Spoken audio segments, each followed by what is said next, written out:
primer lugar, hoy aprobamos un Real Decreto Ley de segunda oportunidad y otras medidas de carácter social. Tiene por objeto devolver a los españoles algunos de los esfuerzos realizados durante la crisis. Importante impulso social del gobierno. Acosado por los ataques de la izquierda ante el azote que la crisis está haciendo en los más necesitados, el Ejecutivo de Rajoy amplía 2 años la prohibición de desahuciar a las familias y personas más vulnerables. En pleno año electoral, el gobierno abre el grifo del gasto. Se acabó la austeridad. Vuelve el gasto público. La pregunta que cabe hacerse: ¿se habrían aprobado estas medidas de no haber hasta 5 citas con las urnas este año?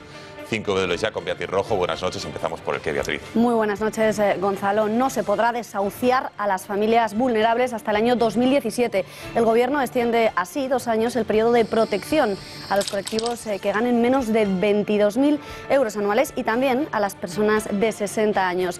El periodo de lanzamiento sobre viviendas habituales a familias con problemas económicos acabó en mayo de este año. Con esta decisión, el Gobierno lo prorroga 2 años más.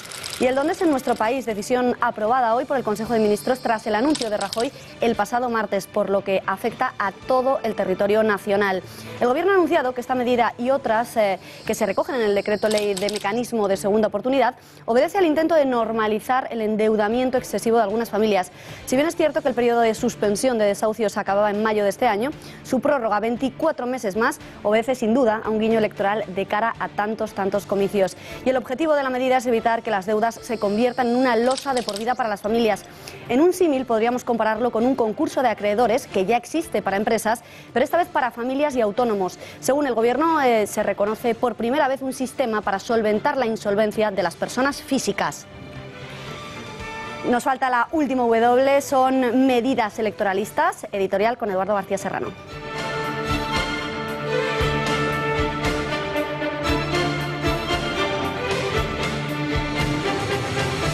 Buenas noches, Beatriz, Gonzalo. No hay mejor bálsamo para suavizar un corazón político que bombea austeridad, fiscalidad confiscatoria y medidas prusianas para los que lo han perdido todo, menos la necesidad de trabajar para hacer frente a las facturas que no pueden pagar, que unas elecciones en el horizonte inmediato.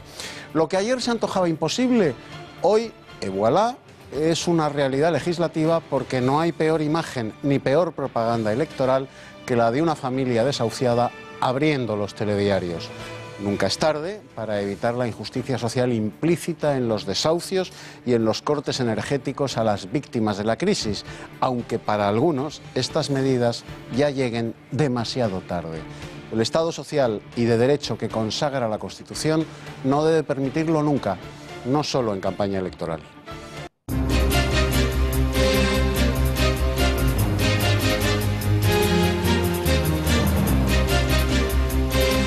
Tras casi 48 horas de tensión entre el gobierno y el expresidente Zapatero y Cuba, la vicepresidenta del Ejecutivo español no quiere echar más leña al fuego y afirma que hay que mirar al futuro. Eso sí, asegura que nadie informó al gobierno de las reuniones que se iban a celebrar entre Zapatero y el gobierno castrista. Además, advierte Santamaría de que lo ocurrido no puede volverse a repetir.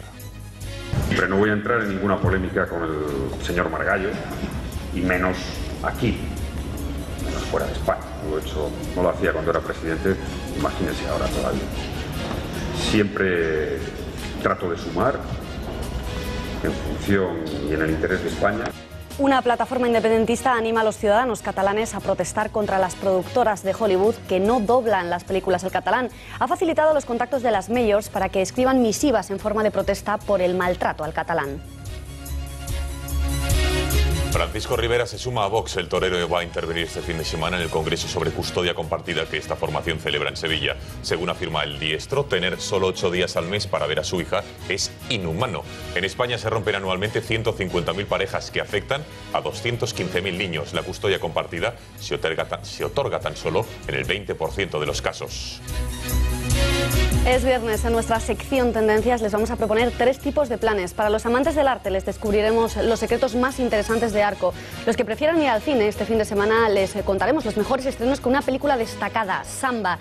Y para los lectores empedernidos, atención a una nueva novela que promete convertirse en la digna heredera de El tiempo entre costuras. Y en los deportes, Juanma Pérez Noya, buenas noches. Buenas noches. Habemos nueva camiseta del Real Madrid para el próximo curso. Eso es. Eso es, la camiseta del Real Madrid para el año que viene ya ha visto la luz en una exclusiva de puntopelota.es y del programa de Intereconomía.pelota. Es una camiseta que estaban esperando los madridistas y que además seguro que algunos culés como el propio Gonzalo Pons, que le habrá hecho mucha ilusión ver esta imagen en la que podemos ver a Isco y a Pepe con la camiseta que llevará el Real Madrid el año que viene. Se ve que es una camiseta blanca, bastante neutra y con detalles grises. Pero además en el tiempo de deportes conoceremos el último capítulo del caso Neymar, comprobaremos que el victimismo sigue instalado en Barcelona y sabremos cuántas posibilidades tiene Gallá de fichar por el Real Madrid.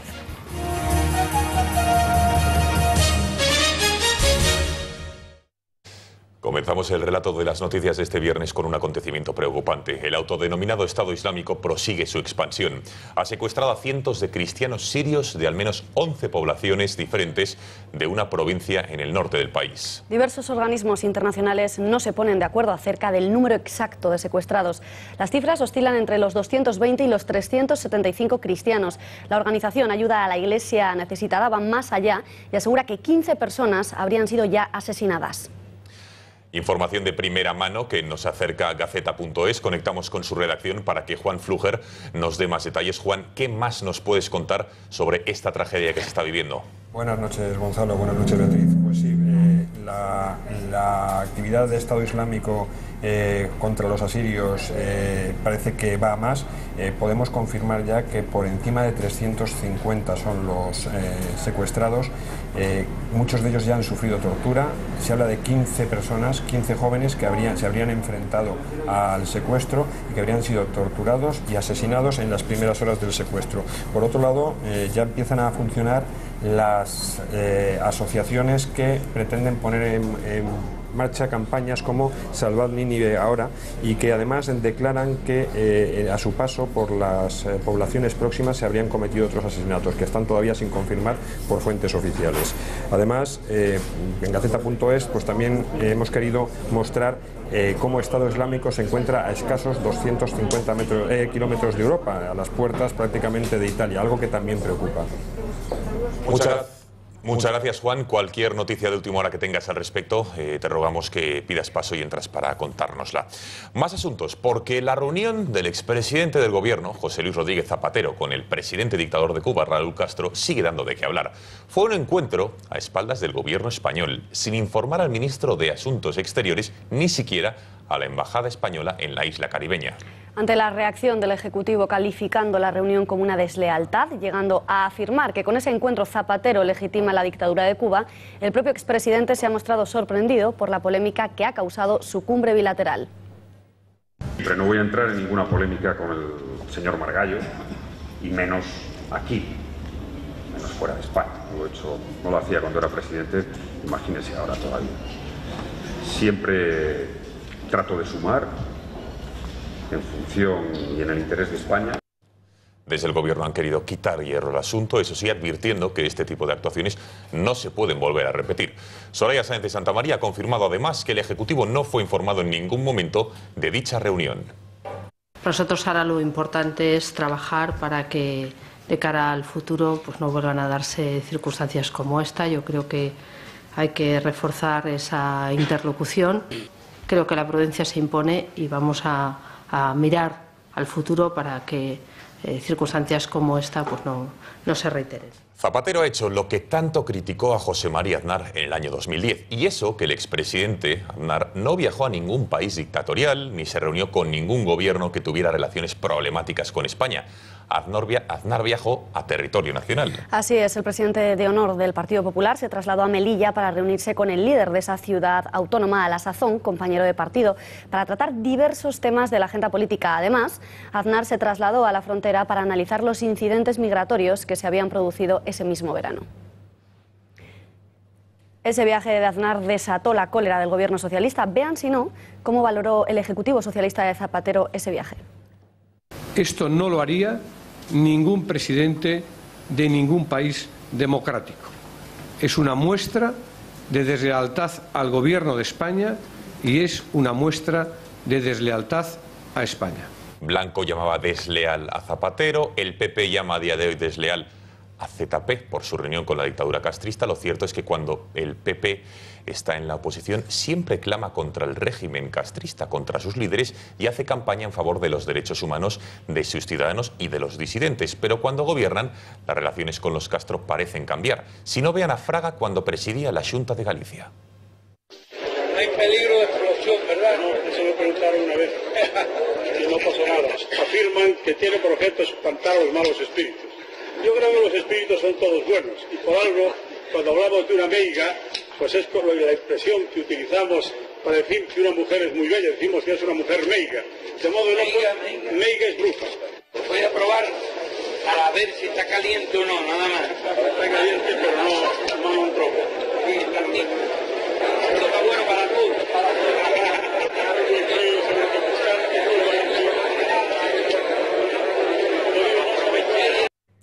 Eduardo, enemigos íntimos, amigos condenados a entenderse, ¿a qué se debe tanto sinsentido? Vamos a ver, Beatriz, dejémonos de hipocresías. En las relaciones internacionales no hay amigos, hay intereses. Todo lo demás es hojarasca y retórica. España tiene muchos intereses en Cuba, además de una relación de consanguinidad y fraternidad certificada por el ADN de la historia. Ningún gobierno español, desde el inicio de la tiranía comunista en 1959, ha roto relaciones con Cuba ni ha dejado de hacer negocios con Cuba. Y además, todos los políticos españoles, desde Franco a Fraga y desde Suárez a Rajoy, han hecho de cicerones diplomáticos para suavizar el rechazo y las asperezas que el régimen cubano despierta en el exterior. El viaje de Zapatero a Cuba es tan criticable como pudo serlo el ofrecimiento de Fraga a Fidel de un plácido retiro en la aldea de sus abuelos, los del Tirano, en Galicia, o como las visitas de Felipe González a La Habana, que acababan siempre entre ron y mulatas en el cabaret Tropicana. Gracias a esa política hispano-cubana, muchos empresarios y profesionales españoles pueden seguir cantando habaneras mientras trabajan y mucho. Gracias, Eduardo. Muchas gracias, Eduardo. Más asuntos de la actualidad, porque la denuncia que Artur Mas y miembros de su gobierno tienen en el Tribunal Superior de Justicia de Cataluña por la convocatoria del referéndum ilegal del pasado 9 de noviembre va a seguir su curso. La Sala Civil y Penal de este organismo ha desestimado los recursos que el presidente de la Generalitat había presentado para evitar que siguiera el proceso abierto contra él por desobediencia al Tribunal Constitucional. En paralelo a este varapalo judicial a Artur Mas, hoy hemos conocido que la Generalitat prevé ir a diferentes países de la Unión Europea para mostrar su disconformidad con la sentencia del Tribunal Constitucional en la que prohíbe que su gobierno pueda convocar referéndums. A este aspecto se ha referido la vicepresidenta Soraya Sáez de Santamaría, quien con ironía ha dicho que le será difícil explicar un plan que va contra el Tribunal Constitucional de su país. Yo creo que le va a resultar muy difícil a la Generalitat y a su presidente explicar entre estados de derecho y en estados democráticos que quiere adoptar una decisión a la que se oponen el Parlamento Soberano de la Nación, elegida por la totalidad de los ciudadanos, el Tribunal Constitucional, que como saben es el supremo órgano jurisdiccional, y las resoluciones de los tribunales. Yo creo que eso es muy difícil de explicar. Seguimos en Cataluña porque 1 millar de independentistas de esa comunidad se han reunido esta tarde en una concentración en Barcelona como muestra de apoyo al juez Santiago Vidal. El acto se ha convocado como consecuencia de la decisión del Consejo General del Poder Judicial de suspender durante 3 años a este magistrado. Una decisión, la del Consejo General del Poder Judicial, que viene como consecuencia de la colaboración activa de Vidal en la elaboración de una Constitución catalana. El Alto Tribunal consideró el papel de Vidal como una falta disciplinaria muy grave al vulnerar su deber de proteger y ser fiel a la Constitución. Eduardo, ¿ha hecho bien el Consejo General del Poder Judicial suspendiendo al juez Vidal? Pues sí, Beatriz, ha hecho, pero que muy bien.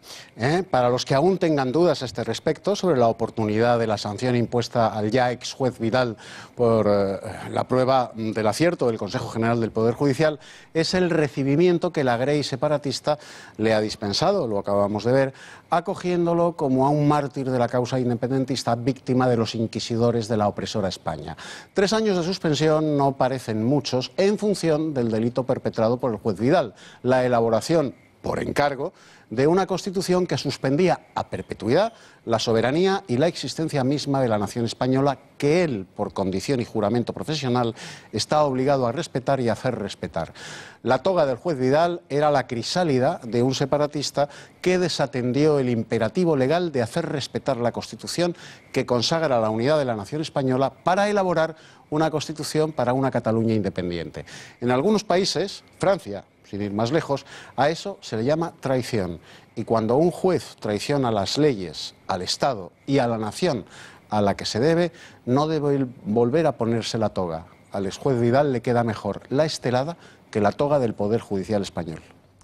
Muchas gracias, Eduardo. Un apunte más de la realidad nacionalista que se vive en Cataluña, porque vamos a hablar de lo que ocurre con Walt Disney, por ejemplo, o con otra empresa, otra productora estadounidense, hollywoodiense, como se llama, por ejemplo, Paramount, o incluso la Fox, porque todas ellas están recibiendo en masa muchísimos correos procedentes de Cataluña, de ciudadanos a los cuales se les está llamando y animando desde una plataforma llamada Plataforma para la Llengua al boicot por no doblar sus películas al catalán. Para ello aportan la dirección postal y electrónica de empresas como la Fox, Paramount o Walt Disney, en las que se les anima a que muestren su disconformidad con los pocos films doblados al catalán. Según esta plataforma, de las 262 películas americanas que se estrenaron en España, tan solo el 8% se doblaron al catalán. Eduardo, ¿boicot justificado o absolutamente ridículo? Absolutamente ridículo, Beatriz. Tan ridículo que Jacinto Verdaguer y Josep Pla sentirían vergüenza ajena al ver lo que los talibanes del pancatalanismo están haciendo con esa lengua española que es el catalán. No contentos con utilizarla como disolvente de la lengua de Cervantes, que lo es también de los catalanes, ahora se deslizan sin pudor hacia el ridículo internacional al patrocinar un boicot de Aldea y Campanario contra las productoras norteamericanas Disney, Paramount y Fox, por marginar, dicen el catalán, de sus grandes estrenos. En la alfombra roja de Hollywood se han disparado todas las alarmas para buscar academias de catalán desde Alaska a la Baja California para matricular a Blancanieves, a Peter Pan y al Rey León, porque los 7 enanitos de la plataforma Per la Llengua no les dejarán hablar a los xiquets catalanes en español. En inglés o en francés, sí. En español, no. Y atención a las imágenes que les vamos a mostrar a continuación. Ha ocurrido, seguimos en Cataluña, en Barcelona, en la Diagonal, porque este chico, este joven que ve, pues perpetra una agresión absolutamente gratuita a una viandante en mitad de la calle, tan solo para conseguir pues que sus amigos le graben y mofarse, una agresión gratuita que ya ahora mismo los Mossos están investigando y que están tratando pues, de encontrar al culpable. Se ha convertido en un fenómeno absolutamente viral de las redes. Después de esta lamentable actuación, seguimos analizando lo que ha ocurrido hoy en el Consejo de Ministros, porque el Gobierno ha impulsado un importante paquete de medidas sociales. No se va a poder desahuciar a familias vulnerables hasta el año 2017. El Ejecutivo va a extender de esta manera el periodo de protección a los colectivos que ganen, atención, menos de 22.000 euros anuales y también a las personas de más de 60 años. Recordemos que el periodo de lanzamiento sobre estas viviendas habituales a familias con problemas económicos acababa en mayo de este año y el Gobierno lo acaba de prorrogar para que no se puedan desahuciar a este tipo de colectivos en situación de pobreza o vulnerabilidad durante 2 años más. El Gobierno ha anunciado esta medida en concreto, dice que lo hacen porque es tiempo pues, de que los ciudadanos que han pagado la crisis puedan normalizar sus deudas y no se conviertan en una losa de por vida. Escuchamos a Soraya Sáez de Santamaría. Esa reivindicación extendidísima por parte de los profesionales sobre la supresión de las tasas de las personas físicas, por lo tanto, en el decreto ley que hoy se ha aprobado, por lo tanto, con eficacia inmediata y sin dilatar la entrada en vigor para no generar etapas intermedias que serían difíciles de planificar, el Gobierno adopta la decisión de suprimir las tasas para las personas físicas en todas las instancias jurisdiccionales y en todos los órdenes. No eran estas las declaraciones a las que nos referíamos. Este era el ministro de Justicia, el ministro Rafael Català, hablando de las tasas a las que ahora nos referiremos, pero recuperamos esas declaraciones de Soraya Sáez de Santamaría. En primer lugar, hoy aprobamos un Real Decreto Ley de segunda oportunidad y otras medidas de carácter social. Tiene por objeto devolver a los españoles algunos de los esfuerzos realizados durante la crisis. La recuperación debe ayudar a normalizar la situación de aquellos que han contraído un endeudamiento excesivo. Por eso, este Real Decreto Ley lleva a cabo un cambio fundamental en nuestro sistema de tratamiento del endeudamiento, que es reconocer por primera vez un sistema específico para solventar la insolvencia de las personas físicas. Lo escuchábamos hace unos instantes. El Ejecutivo, otra de las medidas estrellas que anunció el pasado martes el presidente del Gobierno, Mariano Rajoy, y hoy ha ampliado el ministro de Justicia, Rafael Catalá, es al respecto de las tasas judiciales. Finalmente, una de las medidas estrellas del anterior titular de Justicia, Alberto Ruiz Gallardón, el Gobierno las va a eliminar. Es decir, que todas las personas físicas que acudan a un contencioso o a un juicio no pagarán las tasas judiciales. Dice el ministro, como lo hemos escuchado, que esto obedece a una demanda social. Las pymes y las grandes empresas sí que lo van a seguir haciendo. Eduardo García Serrano, ¿qué te parece este paquete de medidas sociales que hoy ha aprobado el Gobierno? ¿Tú crees que se hubieran aprobado si no hubiera sido un año electoral como es 2015? Esto de prorrogar, no desahuciar a las familias más vulnerables y eliminar las tasas judiciales que el mismo Gobierno aprobó. Pues indiscutiblemente no, Gonzalo. Si no estuviéramos en un año multielectoral, estas medidas sociales el Gobierno del Partido Popular no las hubiera aprobado. La referencia que hacías a las tasas judiciales, esto ha impedido, desde que se aprobó, que muchísimos españoles en demanda de justicia no pudieran acudir a los tribunales precisamente por falta de fondos para pagar esas tasas judiciales. ¿Qué significa esto? Pues que muchos españoles se quedaron sin la bendición de la justicia en pleitos que podrían haber ganado por falta de recursos económicos para pleitear, para litigar en los tribunales. La justicia quedaba relegada exclusivamente a aquellos españoles que sí tenían posibilidades económicas, posibilidades financieras para pleitear. Muchas gracias, Eduardo. Seguiremos hablando más adelante. Vamos ya a analizar lo que está ocurriendo. Para ello tenemos conexión con Daniel Carracedo, que es asociado de Fuster Fabra Abogados. Señor Carracedo, buenas noches. Hola, buenas noches. Perfecto. Buenas noches, señor Carracedo. Hola, buenas noches. Bueno, ¿qué va a suponer que el Gobierno retire las tasas judiciales para personas físicas de manera inmediata, como acabamos de escuchar? Bueno, pues principalmente va a suponer que cantidad monetaria por el acceso a la justicia, por la interposición de una demanda o de un recurso, que es una cantidad a la que venían obligados a pagar durante el último año, año y medio, desde que se promulgó la ley de tasas. En cambio, a las pymes y grandes empresas no les afecta y tendrán que seguir pagando. ¿Es justo este sistema de tasas que beneficia a unos y no a otros? Bueno, hablar de justicia en este caso es complicado. La promulgación de la ley de tasas, la ley 10/2010, la ley 10/2012, fue un tema muy criticado desde diversos sectores. Los colegios profesionales, los ilustres colegios de abogados la criticaron mucho, también el Consejo General de la Abogacía Española. Entonces, hablar de justicia en este sentido es complicado. Sí que debe decirse que el principal objetivo que perseguía la promulgación de esta ley era descargar de trabajo a los tribunales de justicia mediante el fomento de la satisfacción extraprocesal de los conflictos judiciales.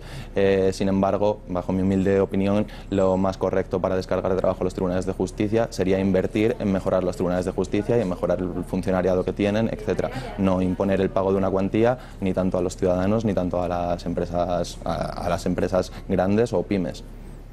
Señor Carracedo, muchísimas gracias por haber estado aquí en los estudios de Intereconomía, en la redacción, en este caso de Intereconomía esta noche. Gracias y muy buenas noches. Cambiamos de asunto. Vamos a hablar de la custodia compartida, porque como saben, Vox, la formación presidida por Santiago Abascal, ha hecho un mediático fichaje para su formación de cara a las elecciones autonómicas que se van a celebrar el próximo 22 de marzo en Andalucía. Se trata del torero Francisco Rivera. Francisco Rivera se suma a la formación, a este grupo que abiertamente declarado de derechas, porque va a intervenir este fin de semana en el Congreso, y les cito textualmente, que esta formación va a celebrar en Sevilla sobre la custodia compartida. Recuerden que en España, en nuestro país, al año se producen más de 150.000 rupturas de parejas, de los cuales estas rupturas afectan a 215.000 niños, a 215.000 menores, y solo el 20% de estos casos acaba en custodia compartida. Para hablar de ello tenemos conexión telefónica con el candidato de Vox a la Junta de Andalucía, el señor Francisco Serrano. Señor Serrano, muy buenas noches. Señor Serrano, buenas noches. Parece que tenemos problemas con la conexión con el juez Serrano. No sé si tenemos ya ocasión de saludarle. Señor Serrano, muy buenas noches. No. Bueno, Intentaremos retomarla, les pedimos disculpas por este fallo técnico, intentaremos retomar la llamada con el juez Serrano en los próximos minutos. Vamos a hablar ahora de Podemos, de la formación que lidera Pablo Iglesias, porque una de los miembros de la ejecutiva de la formación morada ha hecho pública hoy lo que ganan los líderes de la formación y las subvenciones que Podemos ha ido recibiendo a lo largo de los últimos meses. Afirma que es el partido con más transparencia de todos los que hay a nivel nacional. Podemos afirma que las cuentas del partido, que recibió el año pasado casi 1 millón de euros en donaciones y subvenciones, despeja cualquier duda sobre su financiación. Hoy, además, hemos conocido que Jorge Lago, uno de los responsables de cultura de la formación, tiene una cuenta con 840.000 euros y además posee 13 propiedades. Es decir, en un partido que se declara abiertamente comunista, Beatriz. Sí, parece ser que podemos recuperar esa llamada del juez Serrano. Señor Serrano, buenas noches. ¿Qué hay? Buenas noches. ¿Me escuchan ahora bien? Ahora perfectamente. ¿Por qué, gracias por haberlo vuelto a intentar, por qué la necesidad de este Congreso? ¿Está mal regulada la custodia compartida en España? Vamos a ver, lo primero que quiero aclarar es que el Congreso ya se ha celebrado esta tarde y lo ha clausurado pues Francisco Rivera. Simplemente él ha apoyado la custodia compartida y la posición de Vox en defensa de la custodia compartida preferente. Y no es que no esté regulada, es que precisamente tal y como está actualmente la normativa española, está establecida como una excepción.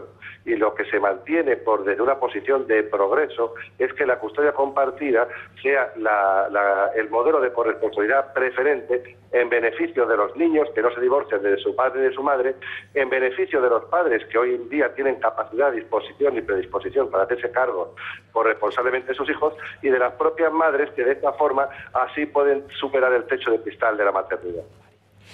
Señor Serrano, en primer lugar pedir disculpas por la convocatoria efectivamente de este congreso que se ha celebrado hoy. Hemos dicho que se iba a celebrar mañana y que la clausura efectivamente, como contaba hoy Gaceta.es, la clausura del señor Rivera. Hechas las disculpas.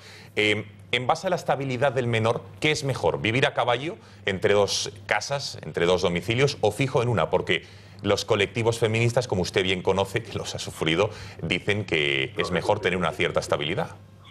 Vamos, es que la estabilidad del niño tiene que ser el mantener una situación de vinculación y de apego con sus progenitores y con sus familias extensas, materna y paterna. Entonces, eso de que estar a caballo, los niños maleta, es algo falso. Es algo que realmente se corresponde a una realidad de que los niños no se pueden partir por la mitad después de la situación de ruptura de sus padres. Pero después de la ruptura, lo que es el ejercicio, las funciones de la patria potestad las siguen repartiendo. Los padres siguen teniendo la obligación de velar por sus hijos, alimentarles, educarles, procurarles una formación integral, representarles y administrarles. Y eso, que es un ejercicio de patria potestad compartida, llevado al plano de la vinculación, desde luego supone que los niños, lo mejor para los niños, es que no pierdan una relación sana, saludable, que hayan podido contener con sus dos progenitores. ¿Por qué un niño de repente se tiene que encontrar que su madre o su padre es un visitador, tal y como se ha establecido? Eso sí que es algo conservador, reaccionario e incluso machista. Es algo que incluso sería contrario a los propios principios del feminismo, que quieren buscar una situación de equilibrio, de armonía entre lo que es la situación de obligaciones laborales y obligaciones domésticas. Los padres y las madres, si nos educamos en igualdad, hemos de tener claro que la crianza de los hijos es la principal obligación doméstica. Y entonces lo que hay que hacer es que los niños, hay muchísimas siempre en interés de los menores en cada caso concreto, de que los niños no pierdan esa vinculación y que no solamente desde un aspecto de cantidad de tiempo, sino de calidad, esa situación de apego y de vinculación no se pierda. Señor Serrano, muchísimas gracias. No puede usted haber sido más claro a este respecto. Gracias y buenas noches. A ver, por cierto, ¿cuándo se viene usted a Madrid, a los estudios de Intereconomía, para hablar de esa campaña electoral que está usted desarrollando de cara a las elecciones del 22 de marzo en Andalucía? Sé que queda usted oficialmente invitado. Pues cuando ustedes quieran me avisan e intentaré acomodar mi agenda, porque ahora la verdad es que estoy muy liado intentando compatibilizar mi trabajo de abogado actualmente con esta campaña. Bueno, está usted muy liado, pero hombre, encuentre usted un hueco para venir. Gracias, sí, buenas noches. Seguro que lo encontraré. Vamos ya con... Gracias, buenas noches. Gracias.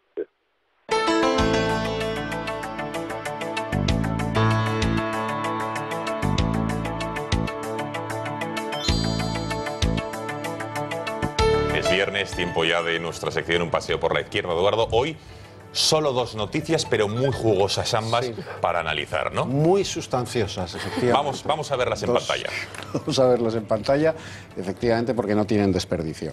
Comenzamos con un artículo de opinión de tinta roja. Un tal Markel Pum, así se llama el autor, reclama su derecho a descansar. Y es que, explica este individuo, el capitalismo genera jornadas tan frenéticas que no le queda tiempo para reflexionar ni para descansar al final del día.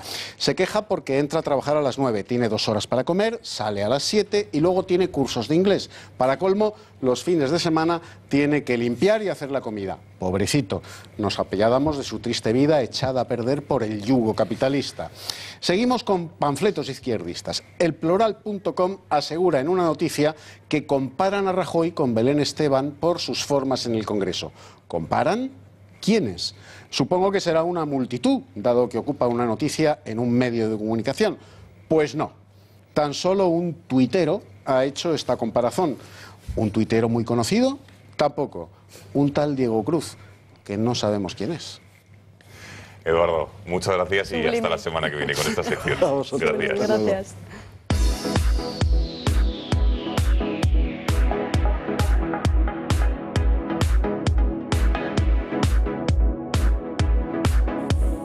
Es viernes en nuestra otra sección estrella de cara al fin de semana. Hola, María Durán. Buenas noches. Hoy nos vas a hablar de muchísimos planes para el fin de semana, ¿no? De muchísimas cosas, sí. Porque ¿Y qué empezamos? Porque hay arte, lecturas, libros, ¿te parece? Tú que eres muy lectora. Fenomenal. Llegamos a un fin de semana muy cargado de novedades. María. Tú también, pero sé que vea muchísimo. Más que tú. Fin de semana cargado de novedades, de cine, de arte. Pero antes de pasar a esto, queremos para esas personas tranquilas, como yo, por ejemplo, que aprovechan el fin de semana para quedarse en casa leyendo, traerles un resumen de La última confidencia del escritor Hugo de Mendoza.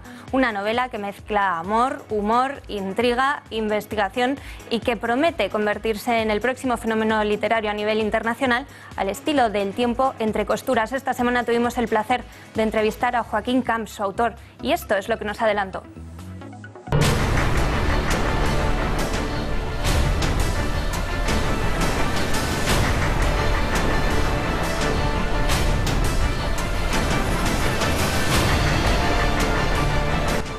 Víctor Vega tiene que ponerse a hacer una serie de investigaciones para ayudar a la viuda de Hugo Mendoza, que de repente, un buen día, ya muchos años después de muerto y enterrado su marido, empieza a recibir unos misteriosos manuscritos.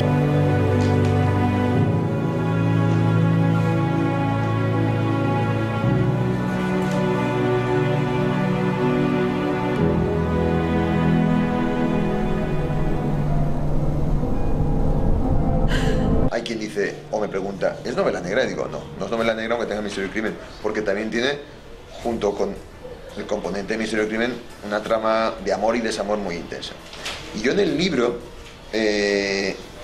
aparte de que entretenga, porque yo soy de los que tienen muy claro que una condición necesaria en una novela, pero no suficiente, en mi opinión, como lector, es que la novela tiene que entretener. Ese era